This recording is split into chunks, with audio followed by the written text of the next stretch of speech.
Hey, hey, what's going on today, guys? Hey, how we doing? Hey, hey. Man, I'm never gonna get over that the intro. I I know. I see you smiling every time. It was a little bit weird at first, but now it's kind of cool. Helps bring the brand up. Yeah. Well, cool. And it shows everyone we've started. So yeah. Well, today, guys, we're going to be talking about Web3 growth, why it's broken, kind of why we're in the stage we're in now as an industry, right? Where we have all these institutions coming on, but then retail hasn't really came on like it should. And what can be done to fix that? We got a special guest on today to discuss that as well. Hey, yeah, Alex. hello, everybody. Hey guys, happy to be here. Thanks. First of all, thanks for the invite. It's super awesome to be on your guys' show. And I guess a little bit about myself is my name's Alex. I'm the North American CEO over here at Ads3. Previously, I was at Footprint Analytics, which actually incubated Ads3, kind of branched off and did its own thing. And now we're at the state where we're at. We're one of the top projects on BNB chain when it comes to active users. I believe we're top 20 with over 1 million active users using our platform. And we're really just trying to revolutionize the way that Web3 projects go about their advertising in Web3, right? It's been, if you've been around in the space for a while, it's just kind of been the egg that all the projects have been trying to crack, right? Trying all these different strategies, exactly. incentives, stuff like this. And hopefully, if we're not cracking the egg, we're at least bringing we're bringing a couple couple of cracks into it. You know what I mean? If we're not breaking that egg open, at least we're starting with the cracks and giving projects a great way to get value out of their ad spend, which I think is something that maybe we'll talk about later. But I don't really think for a long time projects have been getting their value that they've necessarily wanted out of their advertising budget or their marketing budget, just due to the incentive-driven economy that is to get users. So. TJ, this is a little intro about me and about the project. And just happy to kind of kick it off with you guys and dive right in. Absolutely. Yeah, no, and I love, having conversations with guys like you. You're building something that has real utility, right? You have over 1 million active users. You know what you're talking about.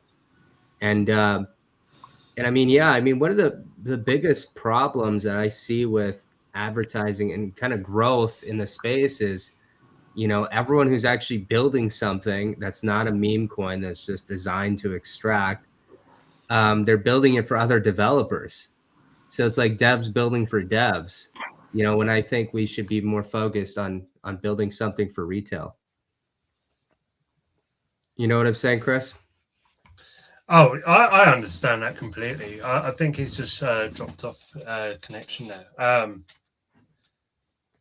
We'll see how it goes. But yeah, I think, back in 2010, there was restrictions put in place on ads.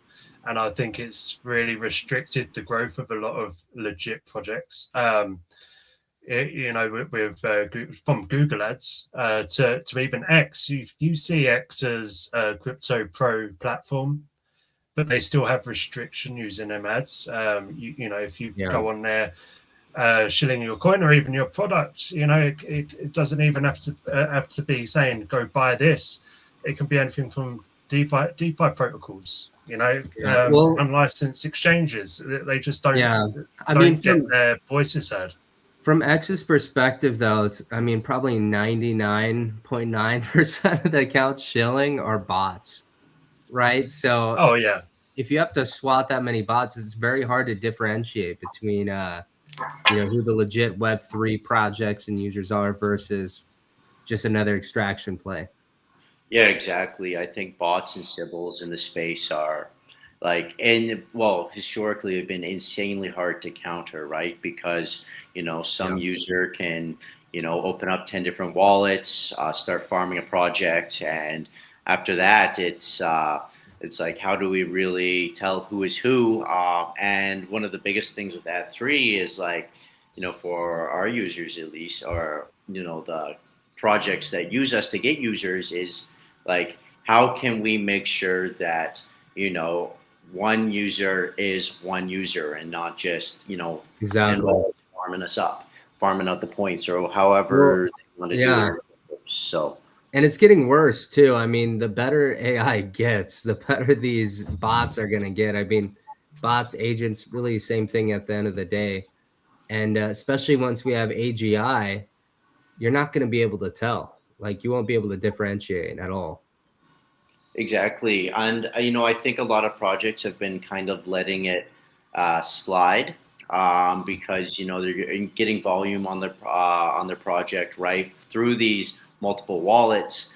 But now, the volume isn't really worth as much, right? We need to put Yeah. real tags, real profiles to these users, because um, what's going to happen post TGE or stuff like this, right? What happens once these points Yeah. are all farmed up, and then all of a sudden we lose, right? I think a lot of projects previously have been just thinking up to the TGE and haven't really had plans after that, and what to do with those users after TGEs. And I think we are seeing a bit of a shift now in projects realizing how important and how really difficult it is to continue post TGE, right? Especially if Yeah. it's a project that's not just solely focused on extraction, right? Extracting the chart. So 3 months down the road is 90% down, and we've all forgot about it. Move on to the next one. I think users are wising up to these sort of projects, and I hope so. knock on wood. You can't see it. I'm knocking on my head right now. But also, like, I think the real projects out there are now putting that extreme value, that want to stick around, have those longer term visions, are really putting more and more value on these real users, right? I think that's why you've seen a huge increase in the past 7 months of InfoFi campaigns, like through projects like Cookie3 and Kaido, and you can see why projects are dumping this insane amount of money to these InfoFi protocols, because of the value that you're getting through through mindshare, and through being able to tell Legit users, legit. what users are real users, right? Because I know with Kaido, for example, you don't get counted as a yapper if you don't have a blue check. And who's going to be dropping $12 a month on all these bot accounts, and barely making a dent in the mind share? So we're seeing a lot of value through InfoFi campaigns, and the same can be done through advertising as well. Yeah. And Alex, could you expand on InfoFi? I mean, for people who aren't familiar with it, like what it means, if it's the big next narrative or what? Yeah, so InfoFi, just in like the explain like I'm five kind of deal, is it's essentially it's about mindshare on X, right? Because traditionally when we look at it for Web3, how do we get the word out there? It's not through Discord servers, it's not through Telegram, but it's through X, and people talking about a project on X. And when InfoFi came out, right, you notice a project would go from, say, 50,000 followers to, for example, up to 200,000 followers, and having them all being, verified users or users with blue checks, right? Higher value users, right? And how they do this is they measure mind share. So let's say you're a KOL, and you make this really banging post about this project. You're going to go up on the mind share, and you're going to get higher rewards, right? So it rewards creators, or just even small accounts as well, depending about what they're tweeting about. It rewards them for making posts about a project, and the project gets is quite happy about this, because again, their mind share goes up in the Twitter sphere, and this is a great way to get new users. I've worked with projects before that have done InfoFi campaigns, and it's like we're shocked at how the value of the users actually translates back into the product. For example, did an NFT. There is a project we worked with that did an NFT sale. We sold out of the NFTs. That like we raised like $3 million, and I thought NFTs were dead. I was Right? about to say, I mean, when was this? Because NFTs have not been getting a lot of volume. This was like 3 months ago. This is not even that long ago. So it's like, it's really crazy the value that these campaigns can add, and it just shows, not just I guess in the simplest way things, it just shows how much value there is in real verified users, and having them go and talk about your product, and sharing about your product. I think this has brought a big shift ever since the InfoFi campaign, for projects that have noticed these other projects doing these campaigns, really how much value they can get out of it, which is super, super cool in my opinion. Yeah. Well, and I look at it sort of like it's the fix, to a big problem we have in Web3 because it's legitimate users, right? It's people that are legitimately using the product that, I mean, you look at Kaido, you have to actually kind of understand what you're talking about. It can't just be botted like in the past where KOLs would just have armies of bots and then you'd have the same guy owning like 5 or 6 KOL accounts. Like it really rewards genuineness. Yeah, but I also do think there is a couple issues with Kaido campaigns. The main one is that it's attracting farmers that farm off each other, right? So you'll notice with pre-TG campaigns, right? As soon as that campaign is done, it's silence, right? There's nothing really post TGE, right? Not only that, you also notice a lot of the users that do get rewarded from these campaigns, they don't hold. And you can tell that right away just from the chart as soon as the Kaido claim goes live. And then, another issue is You think that's mostly the market, or is it mostly? no, there's a direct correlation between Kaido claims and the chart dropping. Which I mean, depending on how much is rewarded, whether like how much aloe, like it would be 0.2, 0.3, 0.4%, right? Most of the time, if it's a long-term project that has raised money and they have good market makers and they're on big exchanges, they can deal with that. But for a lot of the smaller projects that don't have those kind of resources to be listed on Binance, on TGE, or be listed on Upget or BitGet or all these big exchanges, right? Dropping like 0.5 aloe or 0.3% aloe to a project and having those guys dump can bring an insane amount of sell pressure, right?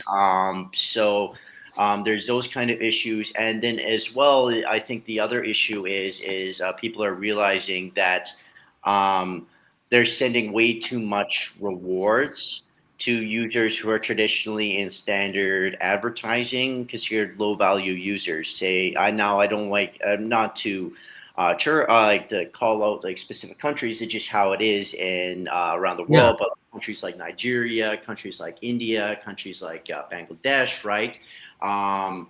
Like you're giving these users like $5,000 worth of your tokens, right? But well, traditionally they're worth like about 1 cent a click, right? So really, we are also realizing with InfoFi campaigns that we're just falling under the same farmer problem. And then another issue is again, Kaido is starting to counter this a little bit. But a lot of users yap with AI generated slot posts, and that's not necessarily what projects want. Even if it's authentic users doing it, we don't want bot-like behavior from these users, right? So I think those are some of the issues that we're running into with InfoFi, and I think people are starting to realize that as well. That really. Sorry. Well, I was asking, like, do you think if they geo-blocked specific regions, it would help, or if they had they would rank specific regions by like the value of the clicks or the value of the user, just objectively, would that help? It might help, but it would kill like 80% of the InfoFi audience. Right, majority of them. If you look at the stats, it's like, at least for the projects we've been working with, it's like 80% of the users are coming from Africa and they're coming from India and stuff like this, right? Now, don't get me wrong. There's some huge KOLs in these countries that can drive volume, but again, I think these insane rewards that people were getting early on from InfoFi campaigns bringing back the same problem that we're dealing with traditional KOLs, is where they're getting greedy. These people are getting greedy. They think that spending 2 minutes to make X posts is worth its weight in gold. It's worth its time in gold, which is not necessarily the case. And like there are certain ways you can raise up the threshold and stuff, but all that in the end just goes back to the KOLs, and it kind of just is like, well, we could just do a standard KOL campaign, right? So I think you get the most value out of InfoFi campaigns by not attracting the larger accounts, but attracting the smaller accounts as well. Smaller organic guys. Yeah. And it's a really hard balance to reach, and I think you will. I think Kaido, like just using them as example, there's some other platforms out there, but just focusing on them, I think those guys are implementing some other steps, but there's just more. I believe that they're pre-TGE, it's awesome. Post-TGE, I think there's a lot more better options where you get a lot more value out of your advertising spent. And that's where, I think as3 can really start popping in and, bringing that value, bringing this on-chain actions on tasks with real verified users in comparison to, say, like, traditional campaigns like Questin or Galaxy or stuff like this, where you can do those on-chain tasks, but it's just riddled with bots and Sybils, right? It's full of bots. Yeah, I mean, I've used like TaskOn and other stuff in the past, like personally at our project ARC, and we try to keep it as organic as possible, but people will make bots to just get around your rules, and I mean, it's everywhere, right? And I think the problem is like the incentive is always for people to fake metrics, right? Like if you run the bounty campaigns, that's the incentive. If you're a KOL, the incentive is to game the system, and kind of got to find a balance. And I don't know what the balance is, right? To really fix the attention problem. I think the balance is you just have to be one of those projects as a unicorn that has real value to people, that brings people back every day, right? And unfortunately, for a lot of projects out there that just doesn't work. We get that question at Ads3 all the time. It's like, we can bring you the users, but then they say, what can you do about the retention of these users? And I'm like, you guys, like at the end of the day, that's on you. Product needs to be good. Right? We can bring you all the users, but if their user experience isn't that great and they're not really happy with what you're building, then they're not going to come back. And we could pay them to come back till you're blue in the face, but it's like, where do we just reach that line where we want to just have users to come and that are just happy to be there without having to give them 5 cents or 10 cents every time they want to go on to the protocol, right? Yeah. Well, I think part of the problem is it's like, it's so easy building a company. Well, I shouldn't say it that way, but like in this space, you want to start a project, you have no experience at all, but you're a likable guy and you can get other people together. Like you legitimately have a shot. Like it doesn't work like that in the real world, like running a real business. So then I think a lot of projects, we know over 90% rug, but then a lot of them are LARPing as well. And it's at the end of the day, it's a lot easier for them to, have fake metrics, vaporware. They have people coming in, holding the token, and in reality, they're not using the product. Right, and I think projects are really happy to fake their metrics for a long time because the better your metrics look on paper, the more likely you are to get investment, right? Right. Your X looks really good. You have 200,000 followers. You got great on-chain volume, right? You have a lot of transactions going through. People signing with their wallets. Loss trading. Right? That looks great. That looks great for VCs.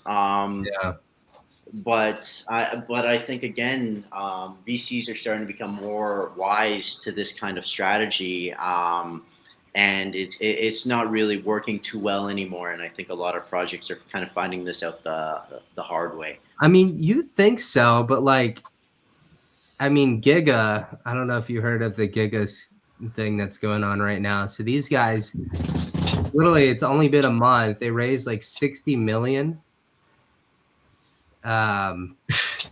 and they are already people caught him scamming.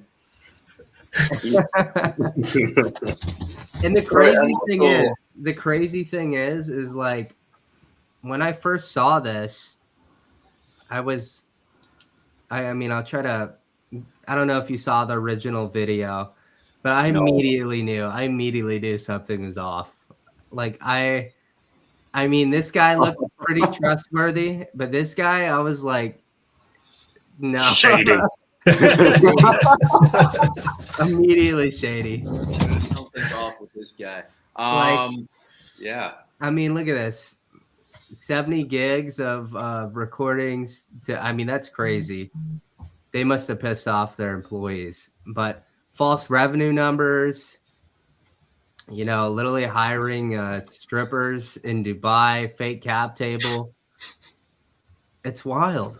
It's wild. And I mean, I think a lot of people get away with it, which is why you do this again and again. Because if everyone got caught like these guys, then people wouldn't be doing it, So, you know what I'm saying? Yeah, I know what you're saying, and I think a lot of users are still like, well, decentralization, it's my fault. I have no one to claim. I have no one to call about these guys, right?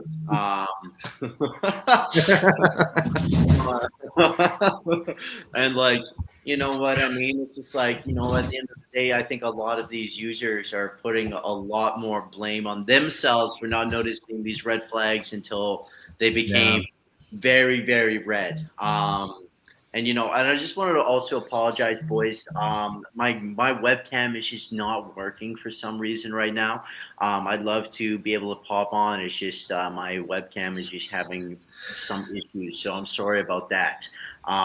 But yeah, just like bringing it back. All good, man. It happens. Okay, great, great. I promise I'm a really handsome guy that's smiling behind the screen the whole time while we're talking. I promise. You don't look like this guy. No, God, yeah. Jokes on you. You got the Gigas founder on here, man. This is how the VCs reacted after this report came out. I swear that's your screenshot that you did.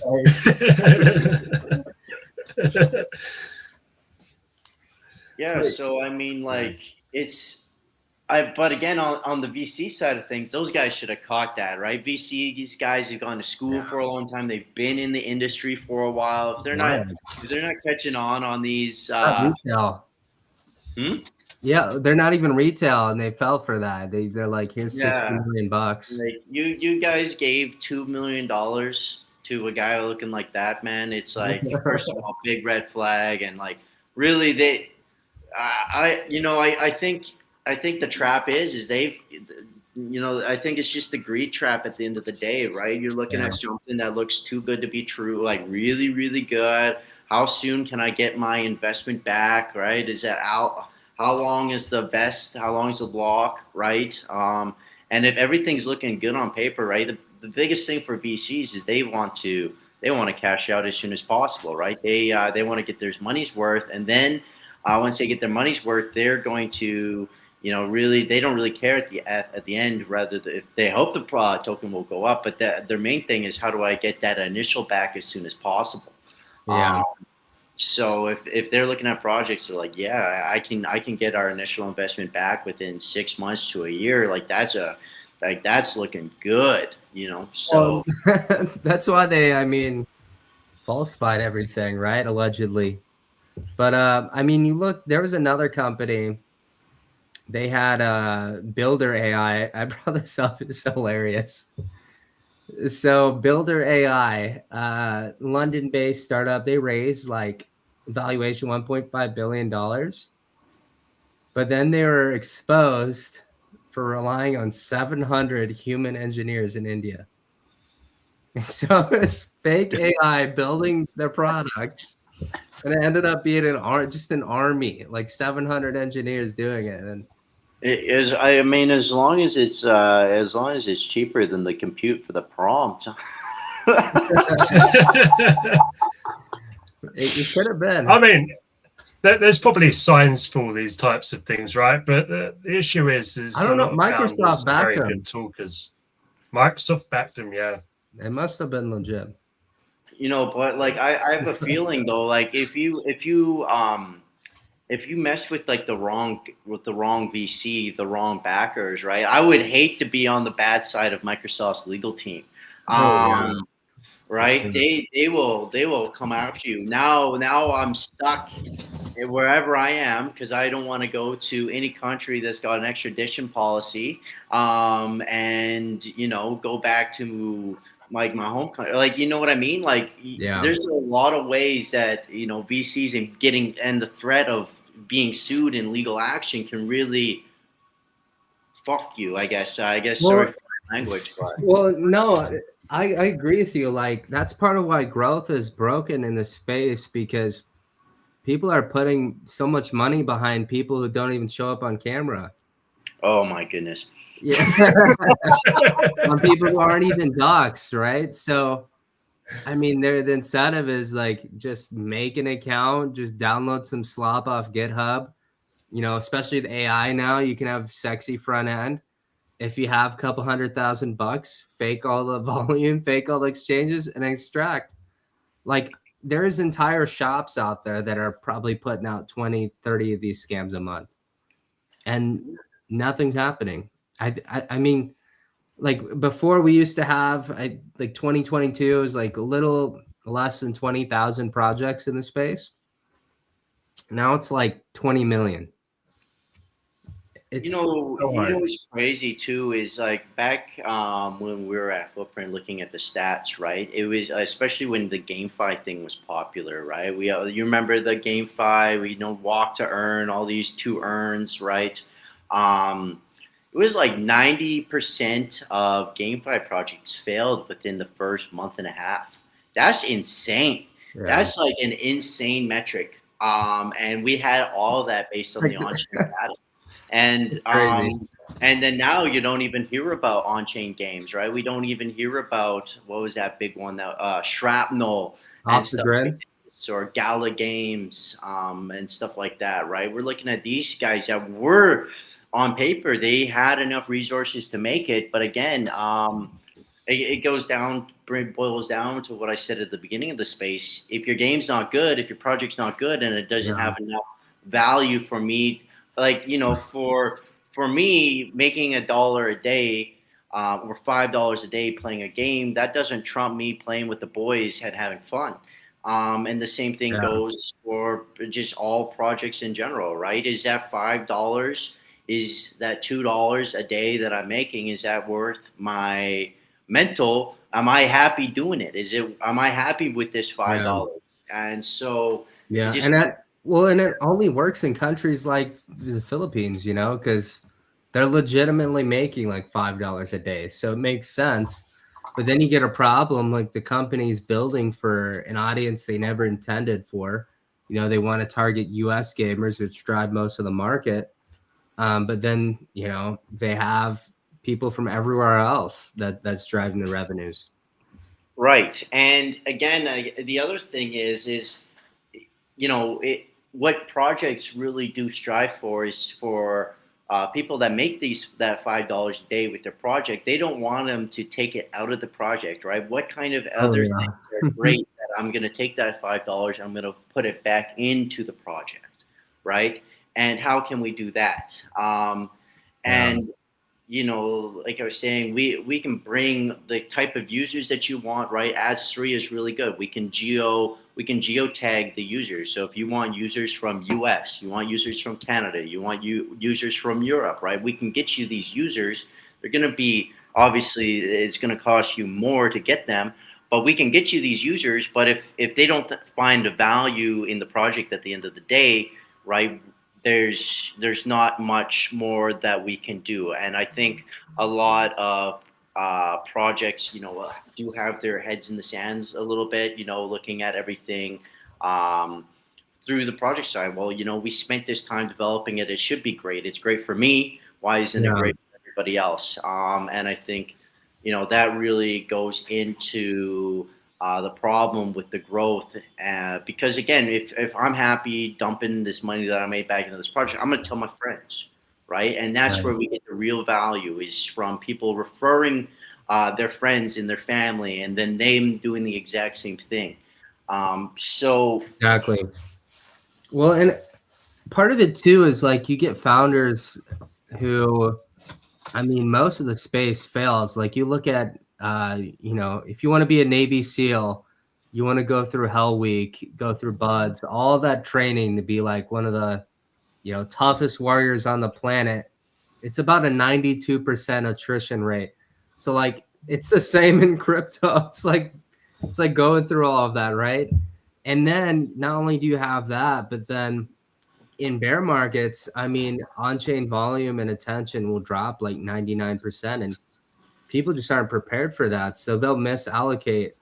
You know, they'll spend more in the bear market, spend less in the bull market. They won't allocate properly because they're just not mentally equipped to handle the 99% up. I think a good project that is an example of this happening is Monad. Monad, after their launch, they're making, I believe, like $500,000 a day for the first week, right? They raised $300 million, I believe, or maybe it's 200 million, something along those lines, right? And now they're getting about $2,000 a day in transaction fees. Their volume is extremely low, right? And on paper, for the growth, they did everything right. They got the attraction, they got the attention. But you know, when you're building an L1, for example, the real value doesn't come from the chain and how fast The hype, yeah. It doesn't matter how fast your chain is if you don't have builders that are building good products to launch on this chain, right? So, or you know, you don't have like the meme coin market share like Solana does, or you know, stuff like this. So you know, there are like really good examples of projects that did really good on growth post TGE, but or pre TGE, but post TGE, right? It just goes back down to the product itself. Yeah, I mean, you've got to equip yourself. The 99% of the space has ADHD or autism. You know, we don't keep our attention.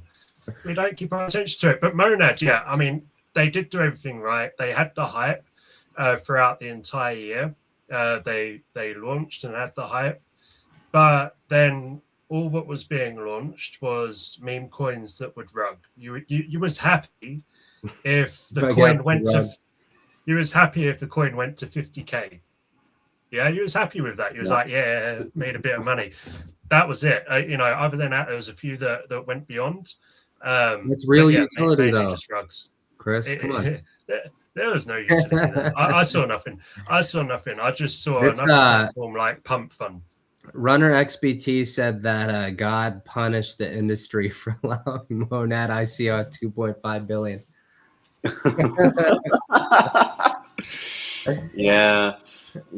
And the last thing too that you want to do if you're running any kind of InfoFi campaign is mess with these yappers. Like you give them $5 too low and they'll be cursing you out in front of God and cursing your whole bloodline and stuff. It's they were pissed. Yeah. They were pissed about the airdrop. That airdrop that one in the Monad Discord, they're mainly Indian, and they were pissed. They were out for Monad. They were like, "We're going to make sure this never makes it." Yeah, I can't even say on this stream. Like, all of India is coming for you or something like that. Yeah, I remember that. There was worse than that. I can't say on this stream what was said in that Discord. It was crazy. But they did screw a few people over. You know, I saw a few of my friends say they got around 4K. They were only in it for a few months. They're trying to get that airdrop. But you had people that are there since day one who got 0. Yeah, it's just so crazy. And I think people and a lot of users at the end of the day, they need to reel in their expectations and realize that, you know, just because you got one big airdrop doesn't mean, like, people for like running InfoFi campaigns were quitting their jobs and stuff. And now that it's like dying, it's like, It's a bubble. you guys are literally trying to rely on airdrops to pay your bills. Like, you should just get a job. And I think, bringing this back to like ads 3 is like, we have a pretty clear expectation of our users. It's like, this is how much you will get if you complete these tasks, right? It gives you the value shows the users the value that they're going to get for doing this, and then they can pick and choose whether they want to do it. And I've noticed, users that know how much they're going to get, they're actually more likely to do it for $2 than if compared to if they had no idea about the incentives that they're going to get for doing these tasks with this project. So, but it's super hard, right? You also can't be as a major project too. You also really can't be showing everybody how much allo they're going to get, because some of these users, or majority of them that are getting the peanut side of the airdrop, they're just going to stop. And so it's hard, but I know with ads 3, it is a pretty proven strategy. We've been doing this for months and months, and showing and having the expectations of what you're going to get, and knowing exactly what you're going to get for doing this.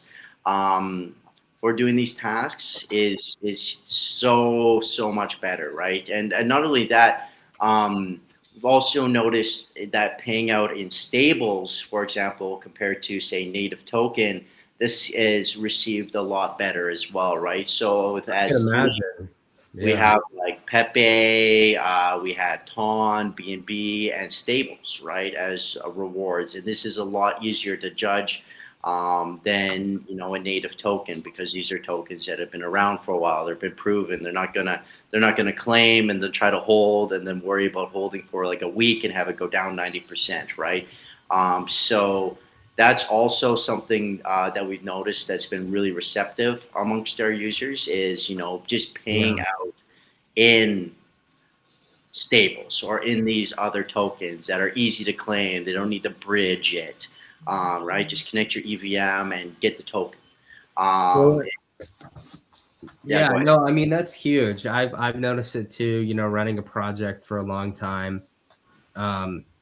People rather get paid in stables. Straight up, doesn't matter what it's for. It's just more reliable.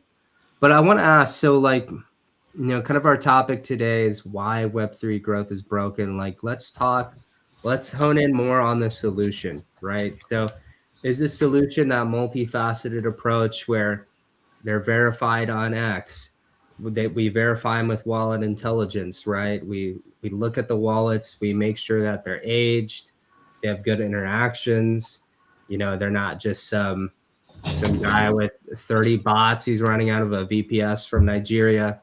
Like, what's the solution long term for the space? So I think the solution is actually using AI to counter AI, right? So the hardest part about finding bots is that it's almost impossible to determine if it's a bot or not until you start detecting patterns, right? You have to start looking at pattern activity and doing all this, and that takes a lot of time to recognize these patterns and figure out the times that these are happening, and then connecting them to all these different wallets that could be linked to one user. That takes a lot of time to do. And honestly, projects don't have that kind of time to waste to do this sort of stuff. Or they don't have the money to pay someone to do this kind of pattern recognition for bot detection, right? So, with ads 3, right, we're really big at wallet profiles. We can geo-lock everybody, right? You have to put your IP address in, and you have to do a Cloudflare signature to actually go and verify that on top of your sending in your IP and stuff like that. And, we've had users that try to game the system, but we can figure it out. And once we figured it out, we just kick them off. And so I think using AI to get these wallet tags, to get these wallet profiles, and I think another one that's really, really important is being able to recognize your high value users and rewarding them appropriately. Because your high value users are going to be spending the most, they're going to be bringing the most projects in, and they're the ones that are going to be bringing in more high value users, right? So I think, using AI to not just do all these profiles, but also determine who are the high value users in your project. And then after that, it's how do we reward these high value users so that they feel like they're a high value user? How do we make sure that our users that we want to keep feel like VIPs on our project? And once we can crack that, and so we use the wallet profiling, the geolocation, all these different tags of our users, right? We can use this to bring you higher value users, and then from there, it's how do we make them feel like they're the high value users that we want on our project, right? I think a lot of projects are believe that they can reward their high value users like once or twice, but if they're the long term, how do we feedback loop? Yes, yeah. So, I I don't think there's anything that's 100%. And as much as I'd like to say Ads3 is a 100% solution, we're good. But there's nothing right now that is super 100%. Yeah. Right? Well, you're never gonna have anything perfect in any industry, right? Like, but we do get closer to perfection every day. Like that's the hope, right? Versus the space completely ran by KOLs that are pumping and dumping, and then to InfoFi KOLs that are pumping and dumping in a more sophisticated format, right? Like, I mean, this is a solution that I think in the long term bodes better for the space. What do you think, Chris? I mean, yeah, like when you look at it from my perspective, and how I look at this from a founder's point of view. So you have these people that are coming in, they're shilling your project, they're following you, they're creating good posts, they're creating like really good content, creating good memes, just everything that you would expect from them. And then it ends at the end of the campaign, they're gone. So it's all about trying to keep them, and the way of keeping them is by supplying some sort of ambassador program, some sort of like rewards tier system over the months. Exactly. I think that is the best thing. Yeah, the best thing for projects to do to try and keep these people, because otherwise they are just going to take the money, hope that you've run another campaign. They're not going to put as much effort into it. They're not going to care about it really. Yeah. So they're going to be lying. So they're basically lying because they put out a lot of stuff saying, go check them out. And then it's done, right? Because you already know that they don't care because they've dumped. Well, and I think in business, it is about keeping them.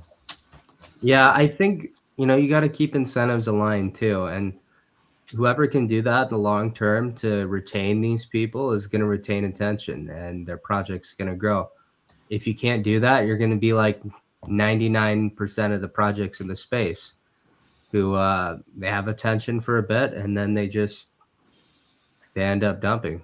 And I also think too that it's really, and the more aggressive you are with this acquisition, like this user acquisition that you're trying to get, it really can attract the wrong kind of users. It's not really about how aggressive you are. It's about knowing who you want and how you're going to keep them, not just trying to get everybody possible that you can get, because you're just going to lead to that extraction model that you just talked about as well, Chris. I think people are a lot of marketing teams need to, cool down on the aggressiveness of attracting the users and be smarter and be really smart with who do we actually want, right? Because again, no project wants any kind of short-term extractors or, in other words, farmers, just to be draining them dry. So absolutely. Well, thanks for coming on today, Alex. I think we covered the problem well, why Web3 growth is broken, but also the solution. I love what you guys are doing at Ads3. Let's definitely keep the conversation going. But for the community watching today, I also wanted to announce something pretty special. We've been building this for the past, the past year now, and it's Matrix, and it is ready to go live. So go to matrix.arc.ai. You can check it out yourself. Sweet. Yeah, it's your solution for having private AI. So the biggest problem right now with AI is that companies, they own your data, they own your AI model. At the end of the day, you don't own it. But with Matrix, you do. Through your crypto wallet, you can run your AI models, you can have chats with it, and there's zero leaks to any company. There's zero leaks even to ARC, because we encrypt it through the blockchain. So check it out, guys. We're excited. It works on Base. Make sure you have some gas. But yeah, you'll go here. You'll be able to launch your AI model through your wallet, and it'll be fully private. So we're really leaning into the privacy narrative. Cool. Yeah. Let's go, you guys. That's a sick Let's launch, man. That bullish. Yeah. Heck yeah. Maybe we'll push it together. Yeah, that would be awesome, you guys. I really like what you guys are doing over at ARC, and if there's any great ways that we can work together and drive this long-term vision that we've both been preaching throughout this entire show here, I mean, I'm all about it. I think, Absolutely. like I said, you guys are bringing great value to the space. Private AI is an awesome idea. Again, like you said, it really sucks, right? Creating your own agents, diving into spending hours and hours making your own personalized agents, even with tools that are designed to make it easier. At the end of the day, if I own it, that's Yeah. what's so. Well, exactly. Yeah. It's your IP, right? Like, let's say you create these agents for your clients at Ads3. I mean, ChatGPT, they can just see all of your data. Like, it's not yours, right? But you own it with this through your wallet. So Right, and then are you guys offering out incentives for users to sell their AIs that they've created to other users and have it go straight back to them? Is that kind of also the goal to create like an agent marketplace where users really feel they're getting that value of the time they spend making these agents and yeah. No, we definitely want to expand in that direction. Right now it's just about your models, your basic models. So if you're using ChatGPT, if you're using Grok, those models like that, you can run it here and it'll be fully private. It won't leak data back. It won't leak data to us either. But then in the future, it's like, yeah, have your own agents that they're going to be private. They're going to run through our special encryption and not leak the data either. Amazing, you guys. I love that. I really do love that, especially as being a previous data guy. I love that approach. So, Heck good yeah. job to you guys. Appreciate it. All right, guys. Well, that was the show today. Hats off to Alex. Thank you for being the guest today. And guys, we run this show every day at 12 Eastern. Make sure you tune in. I won't be actually running it tomorrow, but Saturday we're going to be back up, and then all next week, every single day except Sunday. So make sure to tune in, and yeah, guys, check out Matrix. Check it out. Great chat. Great, guys. Thanks for having me again. And